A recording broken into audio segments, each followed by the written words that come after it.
facing the police every single day.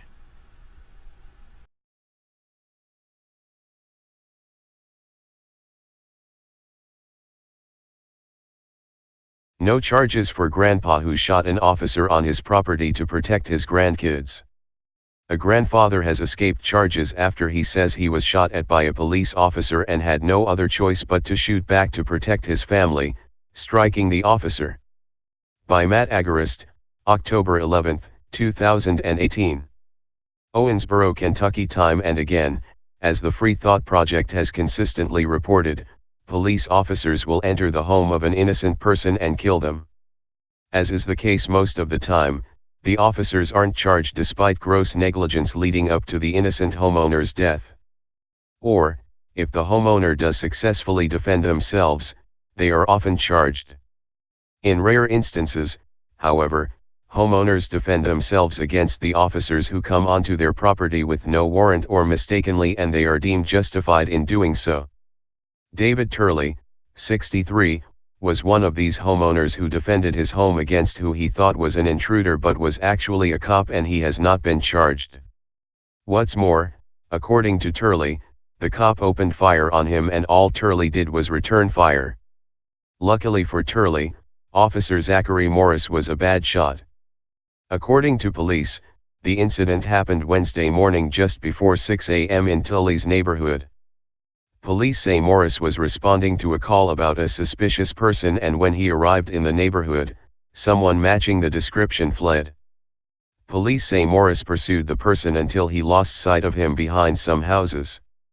That's when Turley heard someone trying to come into his yard. "I heard some commotion over there by the fence," said Turley. "I saw someone standing there with a flashlight on the ground, so I walked over to see what was going on. As I got closer, pow pow. And when he did, I had my weapon by my side and I just pulled up and fired, and I started toward the ground to take cover." Turley told WFIE News that after he heard 2 bullets whiz past his head, he had no other option but to return fire. "Once they shot 2 times at my face, I had no choice.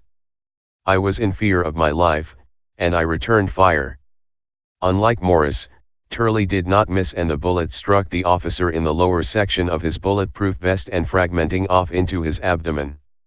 Luckily, the officer was rushed to a nearby hospital where he underwent emergency surgery and is in good condition. Turley said that he had no idea his bullet hit the officer until other police arrived. After the incident, Turley was brought to the station for questioning. Instead of arresting him for shooting a police officer, however, Turley was let go without charges. Police did confirm that Morris indeed fired his weapon. However, they have not confirmed whether or not he shot first. Indicating that he may have shot first, though, is the fact that Turley was not immediately charged. Turley explained to WFIE that he did what he did because he had no other choice but to protect his family. "I got 5 grandkids in this house," he said. "I'd lay my life down for every one of them." Police told WFIE that they have not determined whether or not they will charge anyone. However, since Turley is currently a free man after shooting at an officer, his chances look pretty good. Video player 2401 546. As TFTP reported last month, this is the second such instance with similar circumstances in which a homeowner shot police officers and was not arrested.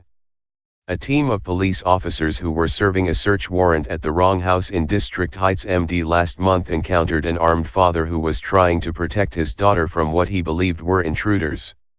He shot 2 officers in the process. During a news conference on the incident, Georges County Police Chief Hank Stawinski admitted that a 9-member special operations team went to the apartment when they served a search warrant around 10:30 p.m. Then he did something incredible and praised the father and apologized. "A law-abiding, hard-working citizen and his daughter were home at the point where we began to execute that search warrant," Stawinski said. The investigation corroborates his account that he did not know that there were police officers trying to enter his residence. "I believe that and I know that to be true. Spread the love." I know I hadn't done nothing wrong. I was just trying to protect myself. An Owensboro police officer out of surgery tonight. The man who shot him talking only to 14 News.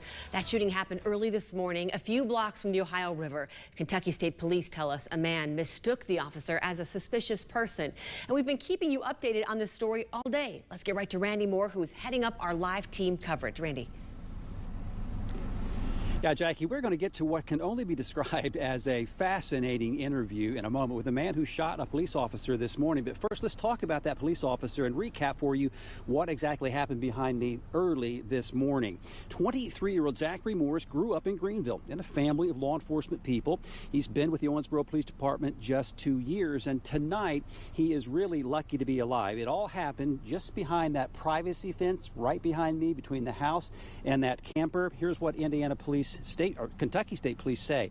They say that Morris responded to a call of a suspicious person around 5:30 this morning. Once he arrived, someone matching the description took off. Morris chased him but lost him behind the houses. Now, Morris then started checking around that fenced-in area. At that point, the homeowner came outside with a pistol and shot Morris, striking him partially in his bulletproof vest and partially in the abdomen. He was injured, even though he had a vest on. It doesn't guarantee you will walk away from it. And in this case, it hit, fragmented, and it did enter his body.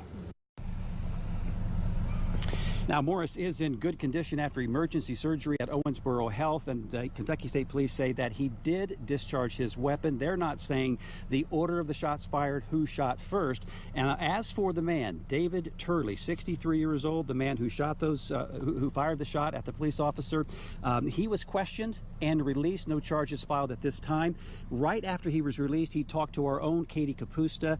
Katie, what did he have to say? Yeah, Randy, David Turley told me he did what anyone would have done in that situation. He also tells me he wished it never happened, and he recounted what exactly happened up to that close call. It happened right here on David Turley's fence line. I hear a commotion over in the very corner of the fence. So I see somebody standing there with a flashlight pointing it down at the ground like that.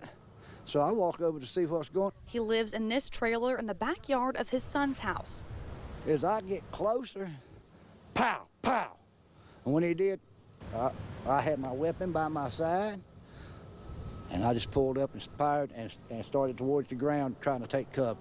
Police, drop your weapon now. Never heard nothing like that. Once they shot 2 times in my face, I had no choice. I was in fear of my life, and I returned fire. I could hear the sing of the bullet as it went by. Turley said the man who turned out to be an officer shot at him twice and he returned fire 4 times. He had no idea anyone had been hit until more police units arrived. I know I hadn't done nothing wrong. I was just trying to protect myself. Officers took him in for questioning but released him this afternoon. I'm sorry that I did what I had to do. And Turley tells me he's very concerned about the officer. I'm still worried about the officer's condition because I know that was not a good situation.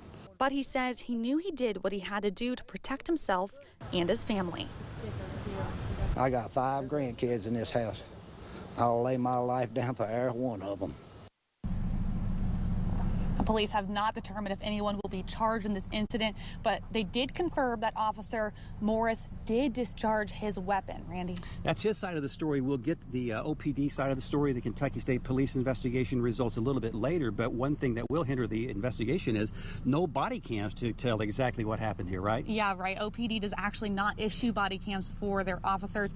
Fortunately, that would have really told the story really well. All right, Katie, thanks a lot. Of course, 14 News was here all day long. We were here right after this incident talking to people who heard the shots. And Shaylee Clark has that part of the story. Diana Lacefield says she was sitting right here in her living room drinking her coffee when she heard 4 shots. She came outside to see what was going on. That's when she said police told her to get back inside. I came out the front door because I saw the police and lights and everything going through my window. And of course, I'm going to come out. Lacefield tells me she wasn't surprised to see the red and blue lights, but she was surprised to hear what happened. I seen it on the news, then I started crying. That upsets me. I don't want people hurt.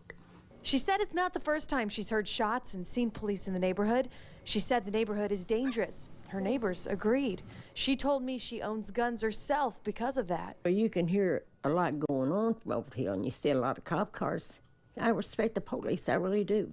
OPD says while they do get calls to the neighborhood, they don't consider it a high crime area. In Owensboro, Shaylee Clark, 14 News.